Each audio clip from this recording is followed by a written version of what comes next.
لقيت ايه؟ لقيت التوت اللي انا كنت بدور عليه في كل حته، تحفه، اللي هو التوت اللي لونه احمر، التوت الاحمر. ولقيت التوت ده، الله التوت الاحمر كان زمان. بصوا ولقيت كمان الكرز. الله حلوه قوي. بصوا انا اصلا بدور على الحاجات دي كتير قوي في بني سويف بس مش بلاقيها خالص. فعلا بتدوري كتير وانا شاهده على الكلام ده. ما بلاقيهاش خالص. بصوا في كوكتيل، بصوا حلو الكوكتيل ده. وايه ده يا جوجو؟ حلو ده 25. حلو.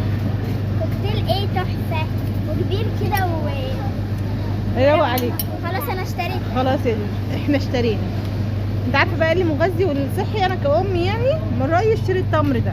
التمر ده حلو وحلو قوي للانيميا وحلو لحاجات كتير قوي، وبينمي الذكاء وكمان بيخلي سرعه تركيزك اعلى. فعلا. فانا من رأيي خدي خلاص التمر. يبقى هاتيلي بقى علبه تمر كده. لا لا خدي العلبه الصغيره يا جوجو، ما تجمديش قلبك قوي كده. خلاص انت اللي قلت كده. مشترياتي كترت شويه.